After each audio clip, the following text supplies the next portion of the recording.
Assalamualaikum warahmatullahi wabarakatuh. Kami dari kelompok satu dari mata kuliah ANSI. Kami akan presentasikan laporan final project yang berkaitan dengan analisis sistem, yaitu di sini kami mengambil analisis sistem untuk kosan. Di sini untuk pembagian tugasnya akan dibagi beberapa tugasnya ke beberapa anggota kelompok, yaitu yang pertama menjelaskan tentang instansi apa dan hasil analisis spesiesnya oleh saudari Devi, lalu analisis kelayakan serta ringkasan tentang fungsional dan non fungsionalnya oleh saya, lalu untuk DFD level 0-nya oleh saudara Hilmi, lalu untuk IRD akan dijelaskan dan disampaikan oleh saudara Ferry, dan untuk tampilan UI dan mockup-nya akan dijelaskan oleh saudara Febriko dan saudari Nisa.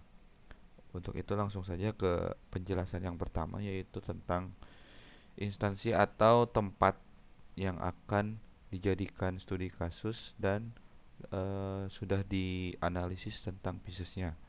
Untuk saudari Devi, monggo untuk di share screen dan dijelaskan tentang presentasi yang bersangkutan. Silakan.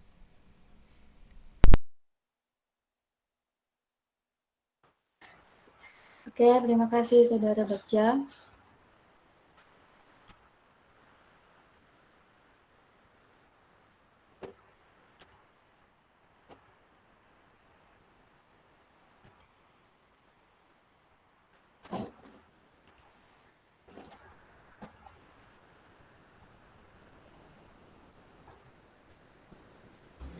Baiklah, di sini saya akan menjelaskan tentang latar belakangnya.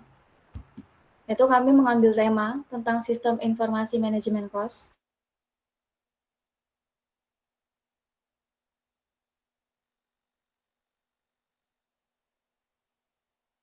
Terdiri dari 12 kamar. Yang mana itu saat ini pencatatan manajemen itu masih menggunakan secara manual. Yang pertama itu pencatatan keuangan, yang kedua itu pencatatan identitas keluar masuk penghuni kos, yang ketiga kalkulasi pendapatan bulanan, yang keempat itu jadi untuk monitoring uang itu susah, masih hanya menggunakan kertas. Kemudian itu juga kemungkinan itu terjadinya hilang ataupun rusak. Terus ruang lingkup ada pemilik kos, calon penghuni kos, sama penghuni kos. Pemilik kos itu input dan delete penghuni kos. Yang calon penghuni kos itu melihat semua seputar kos yang masih tersedia. Penghuni kos itu membayar semua biaya bulanan kamar kos dan memberikan konfirmasi setiap bulannya. Terus saya juga akan menjelaskan analisis kelemahannya. Yang pertama itu ada performance. Departemennya itu ada owner sama penyewa kos. Tugasnya itu masih melakukan pencatatan identitas penyewa kos, melakukan pencatatan keuangan, baik keluar ataupun masuk, menggunakan pencatatan. Yang ketiga itu melakukan pengkalkulasian pendapatan bulanan. Nah, ini masalahnya itu masih menggunakan sistem manual atau catat. Hitung pun juga begitu.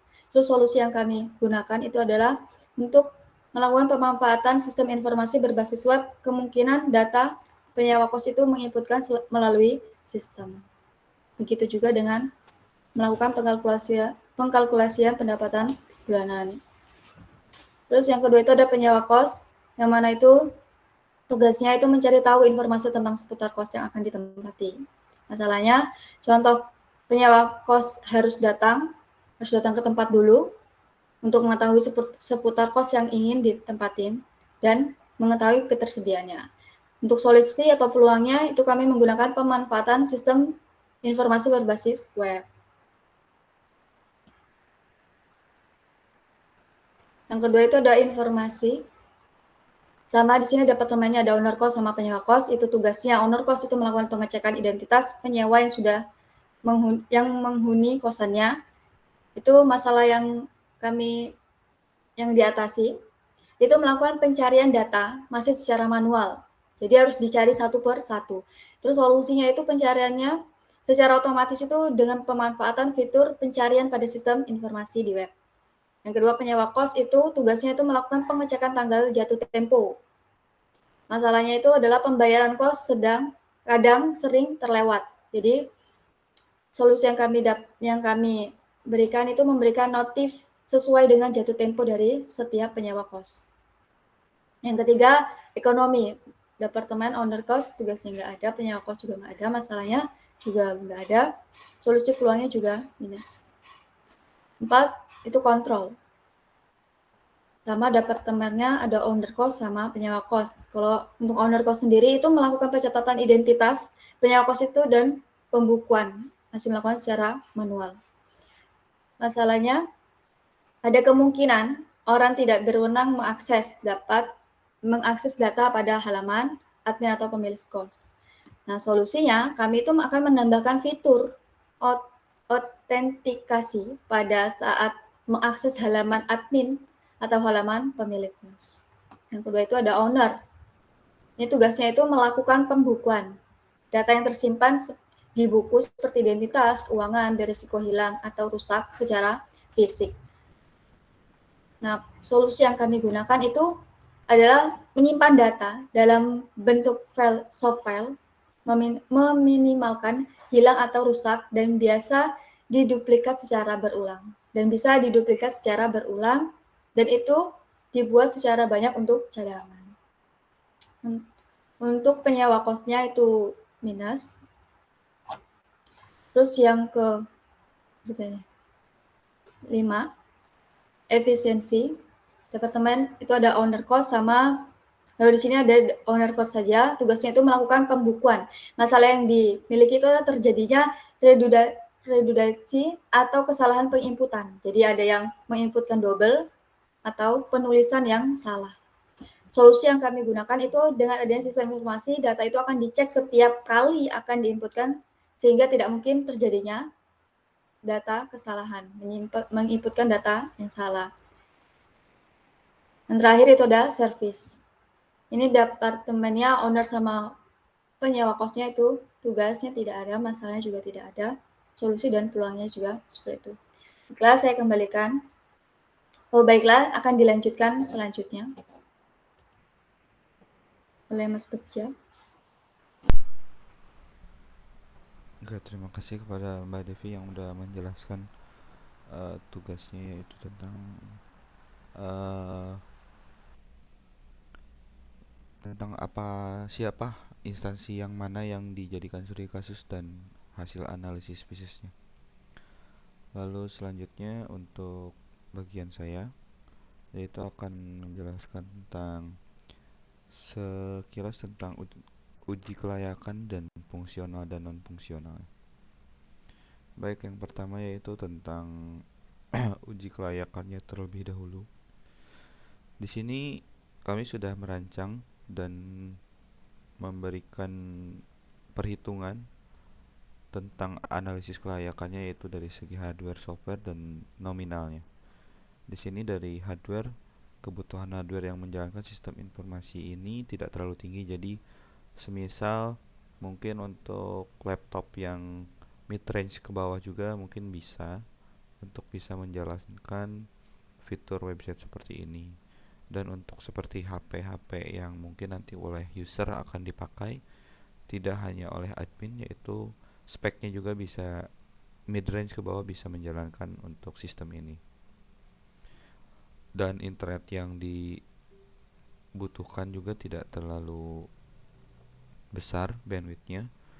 Dan yang terpenting yaitu karena bisa diakses oleh berbagai platform, kita juga di bagian ini sudah menerapkan responsibilitas websitenya, baik itu di mobile, di tablet maupun di PC atau di desktop.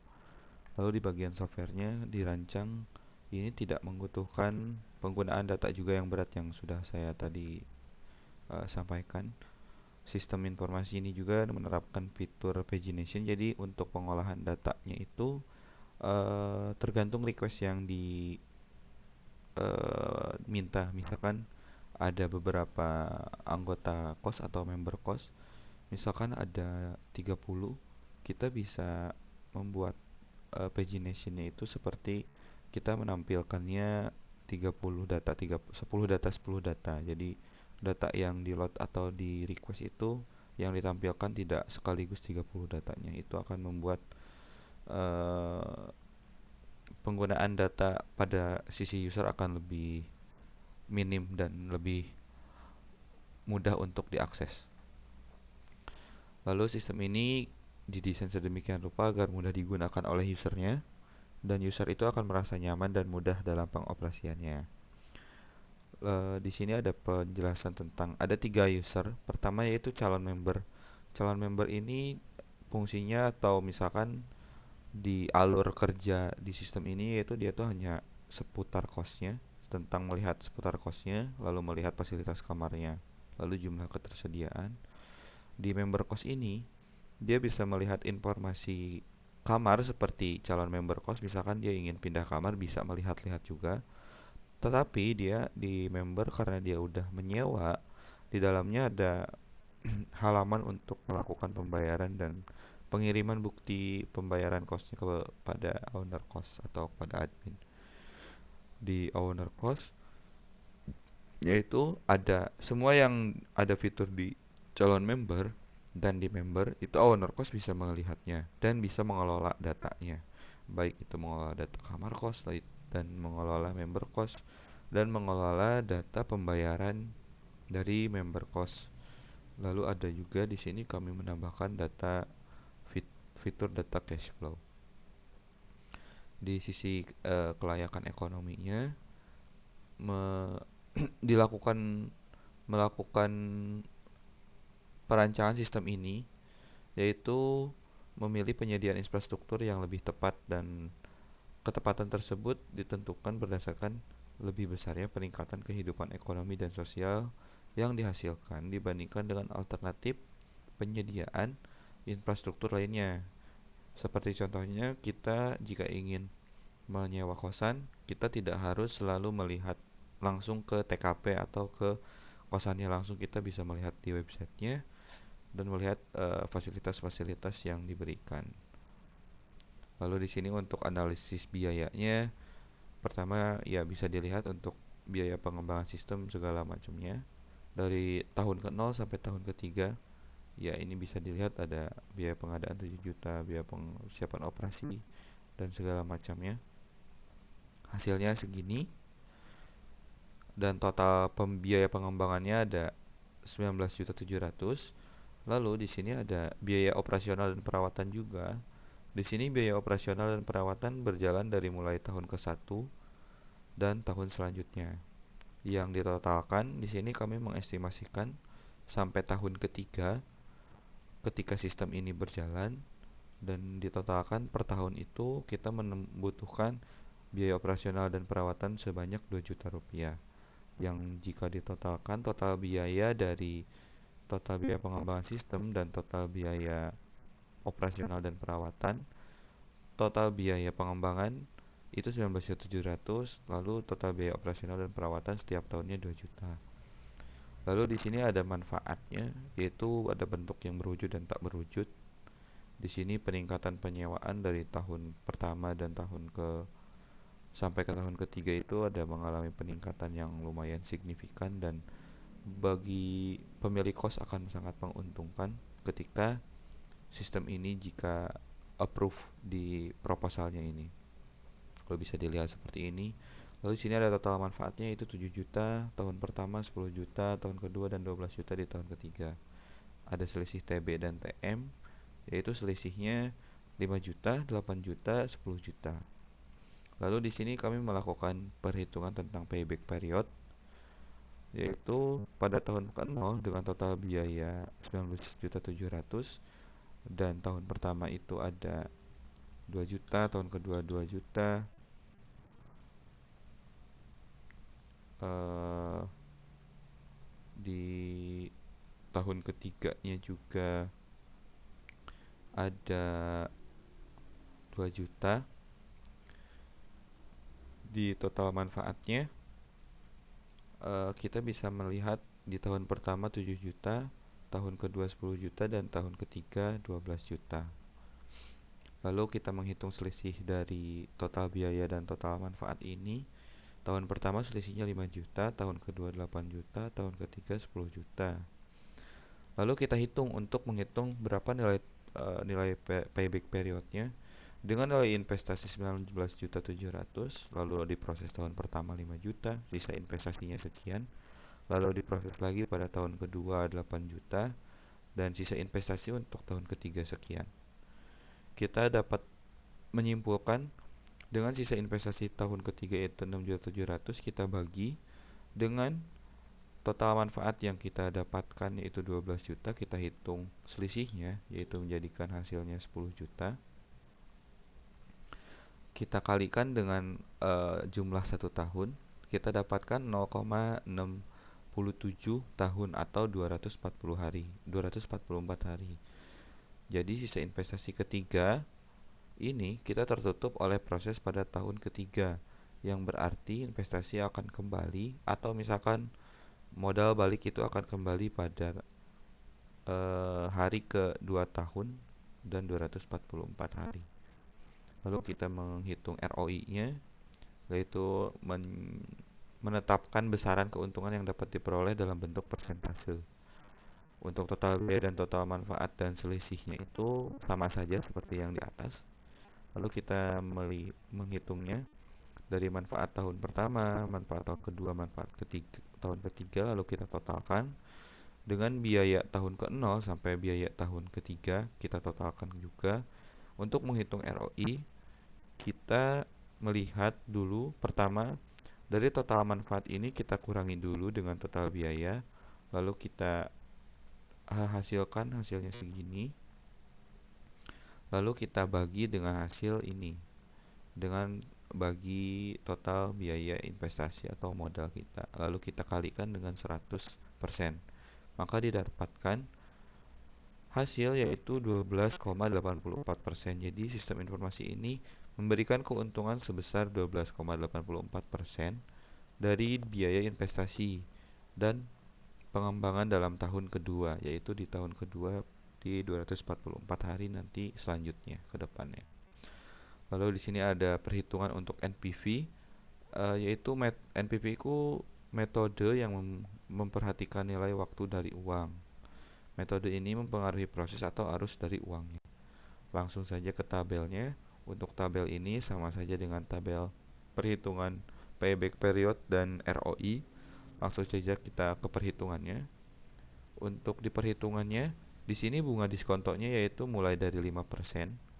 Kita masukkan pertama yaitu total biayanya ini, kita masukkan dalam bentuk minus, lalu kita tambahkan total manfaat pada tahun pertama yaitu di selisihnya ini, lalu selisih pada tahun kedua, dan terakhir pada selisih tahun ketiga. Pertama kita 5 juta kita bagi dengan 1,05. 1,05 ini kita dapatkan dari rumus yang sudah ada yang sudah kita pelajari juga, yaitu 1 plus I persen dalam kurung pangkat 1 dan seterusnya itu bertambah jadi pangkat 2 dan ini pangkat 3.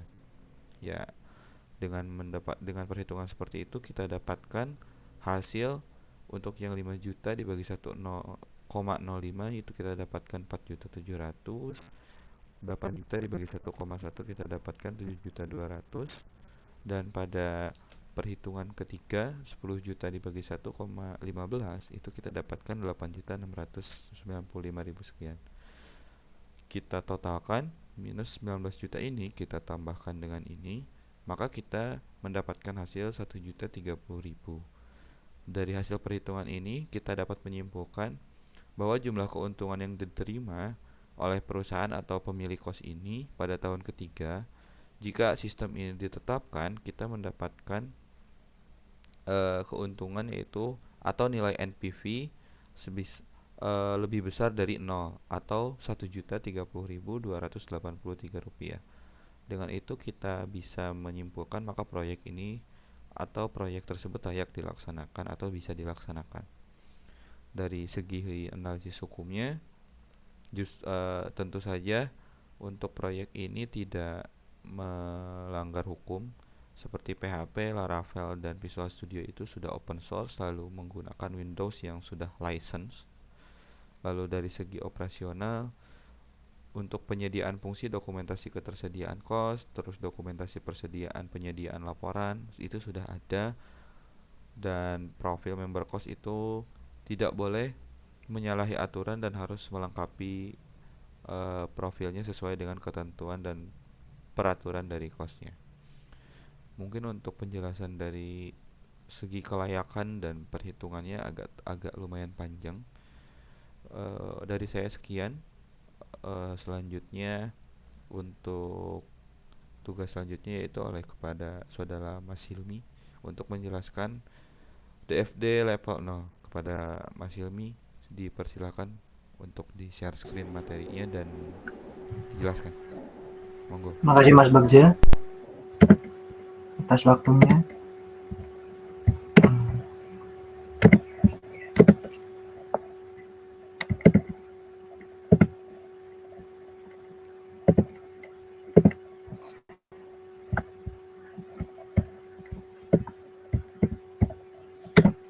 Ini adalah DFD level 0-nya. Di sini yang pertama ada detail kamar kos. Jadi calon penyewa kos bisa melihat detail kamar kos. Dan detail kamar kos ini hanya bisa dikelola oleh pemilik kos. Lalu yang kedua ada pendaftaran member kos. Di sini yang bisa menginputkan data calon penyewa kos hanyalah pemilik kos. Lalu jika sudah mendaftar akan mendapatkan member kos. Lalu yang ketiga ada pembayaran. Di sini member kos bisa menginputkan bukti pembayaran dan mendapatkan output berupa histori pembayaran.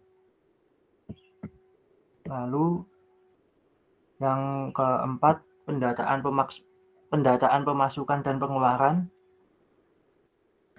Di sini pemilik kos menginputkan data pemasukan atau pengeluaran, lalu data pemasukan pengeluaran ini diinputkan ke keuangan, lalu diinputkan lagi ke pembuatan laporan. Yang kelima ada pembuatan laporan. Di sini isinya ada data kamar kos, data member kos, data transaksi pembayaran, data pemasukan, dan data pengeluaran. Lalu laporan ini akan diinputkan ke pemilik kos. Begitu yang dapat saya presentasikan. Saya kembalikan lagi kepada Mas Bagja. Oke, terima kasih kepada saudara Hilmi yang sudah menjelaskan DFD level 0-nya. Selanjutnya itu untuk penjelasan tentang IRD-nya. Selanjutnya kepada saudara Mas Ferry, silakan untuk menjelaskan seputar IRD sistem ini. Monggo. Baik, terima kasih atas waktunya. Apakah sudah kelihatan screen saya? Sudah. Untuk IRD kami sendiri di sini ada 7 entitas utama. Yang pertama yaitu ada member kos, ini untuk menyimpan data dari member kos-kosan. Itu ada ID kamar kos yang merupakan foreign key. Kemudian ada ID member kos yang merupakan primary key. Ada nama, email, password untuk autentikasi atau loginnya. Kemudian ada foto KTP dan juga nomor HP. Kemudian entitas kedua ada admin, ini untuk menyimpan data login adminnya. Itu ada ID admin, nama, dan juga password. Kemudian tabel selanjutnya itu ada tabel keuangan, ini untuk menyimpan data cash flow dari pemilik kos-kosannya. Itu atributnya ada ID keuangan, primary key, keterangan, jumlah, tanggal, dan juga foreign key, ID kategori. Untuk entitas kategori sendiri di sini ada ID kategori dan juga nama kategori. Kategori ini maksudnya kategori keuangan ya. Jadi nilainya itu pemasukan atau pengeluaran. Kemudian entitas selanjutnya yaitu pembayaran. Ini untuk menyimpan data pembayaran dan berkos. Atributnya ada primary key-nya yaitu ID pembayaran, kemudian ada foreign key ID member cost, ada bukti pembayaran, tanggal jatuh tempo, tanggal bayar, dan juga is convert atau status konfirmasi dari adminnya. Kemudian entitas selanjutnya yaitu kamar kos untuk menyimpan detail dari kamar kosnya, fasilitasnya. Itu ada ID tipe kamar, ini foreign key, kemudian ada nomor kamarnya sebagai primary key, dan juga ada status kamar, mau itu terisi atau masih kosong. Kemudian untuk entitas terakhir yaitu tipe kamar, ini untuk detail dari fasilitasnya. Jadi atributnya ada ID tipe kamar, ada nama tipenya, kemudian ada harga, gambar, dan juga fasilitas. Untuk relasinya sendiri, untuk member cost dan admin ini, admin bisa mengelola data member cost dengan kardinalitas 1 ke N. Kemudian untuk member cost dan juga pembayaran ini relasinya member cost bisa melakukan pembayaran dan kardinalitas 1 ke N juga. Kemudian relasi antara member cost dan juga kamar kos, ini member kos bisa memiliki kamar kos dengan kardinalitas 1:1. Jadi satu member kos hanya bisa memiliki satu kamar kos. Kemudian kemudian relasi antara pembayaran dan juga kamar kos. Jadi setiap pembayaran itu hanya bisa memiliki satu kamar kos. Kemudian relasi antara admin dan kamar kos, admin bisa mengelola kamar kos dengan kardinalitas 1:N. Kemudian admin bisa mengelola tipe kamar, kardinalitasnya juga sama 1:N. Dan admin bisa mengelola keuangan dengan kardinalitas 1:1 ya di sini. Kemudian yang terakhir itu keuangan bisa memiliki satu kategori, tapi satu kategori bisa dimiliki oleh beberapa keuangan. Oke, mungkin cukup segitu penjelasan dari saya. Untuk selanjutnya akan saya kembalikan ke Mas Bagja. Terima kasih. Oke, terima kasih kepada Mas Ferry yang sudah menjelaskan tentang seputar IRD atau relasi dari antar tabel nanti jika dibuat sistemnya dari database-nya seperti apa. Lalu selanjutnya untuk dari segi back-end-nya sudah dijelaskan dan sistemnya kayak gimana, lalu silakan untuk di bagian UI-nya kepada saudara Febriko dan saudari Nisa bisa di share screen untuk menjelaskan bagian rancangan tampilannya atau UI-nya. Dipersilakan.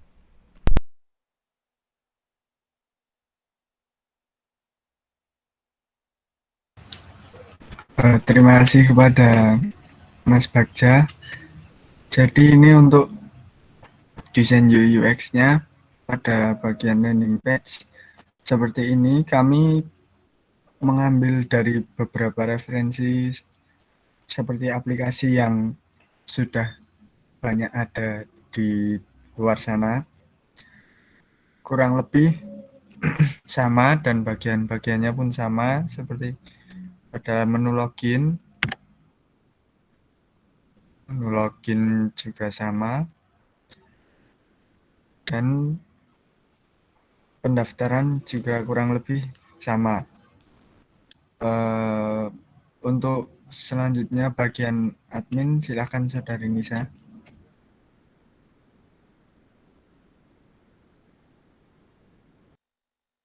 Baik, apakah suaraku terdengar?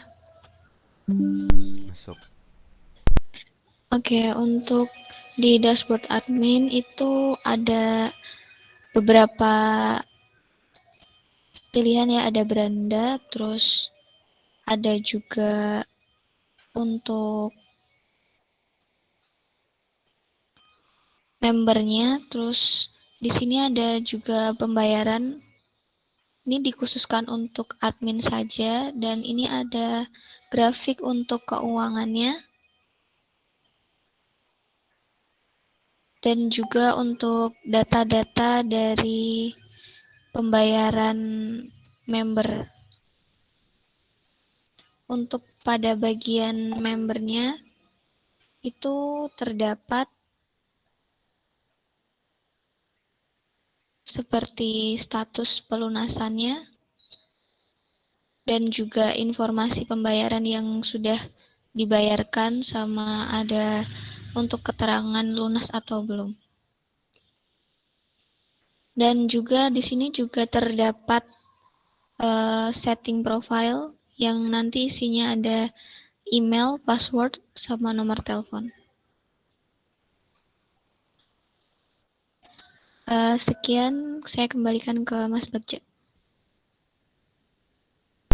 Oke, terima kasih kepada Mbak Nisa. Mungkin sedikit saya tambahkan untuk penjelasan di bagian UI-nya.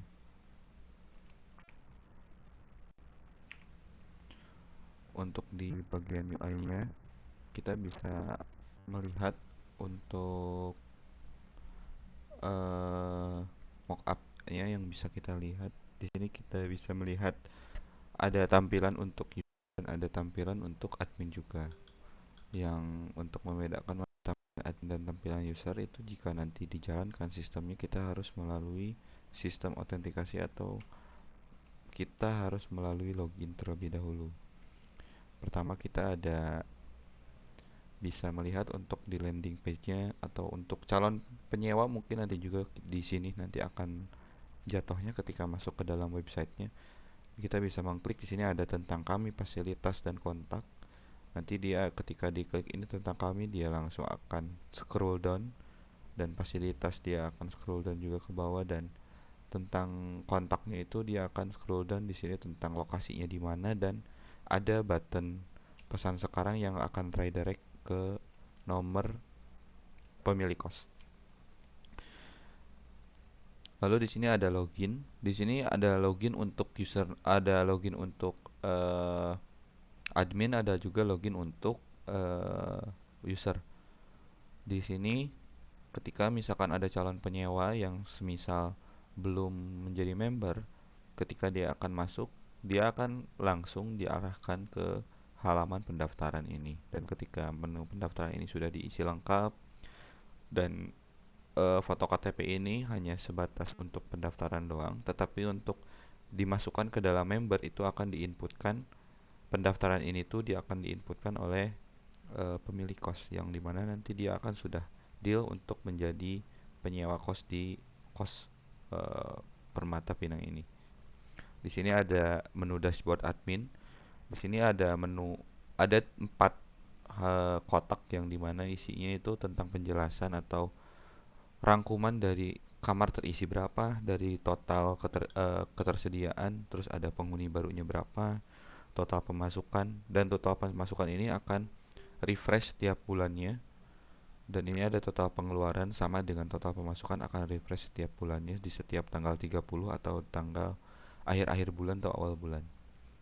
Di sini ada member kos aktif yang dimana beda dengan penghuni baru dan ini member kos aktif ini orang yang memang dia menghuni kosnya.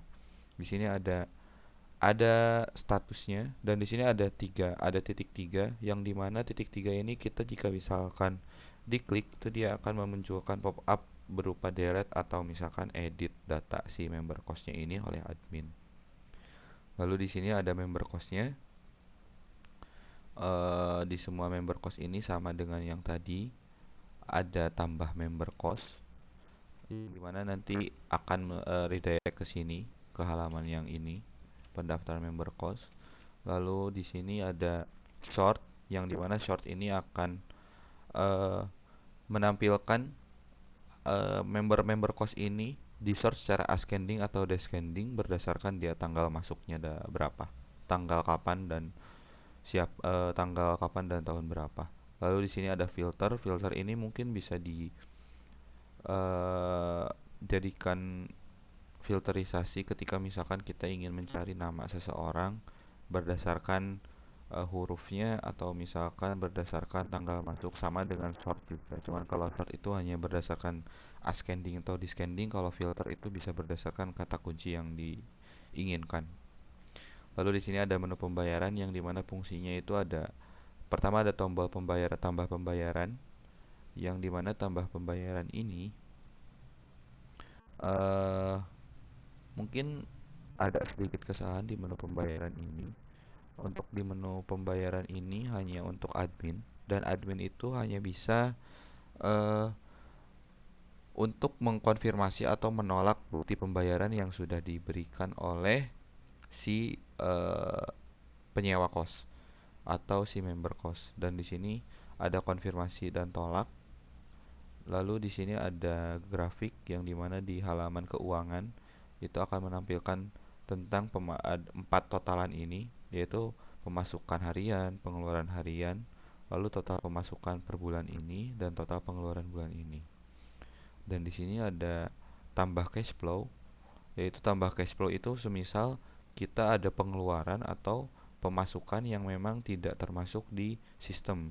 Yang jika ada pengeluaran atau pemasukan termasuk sih di pengeluaran mungkin. Tapi kalau misalkan di pemasukan, jika ada member yang membayar kos sesuai dengan tipenya, maka dia akan masuk ke dalam langsung ke cash flow ini ke dalam pemasukan.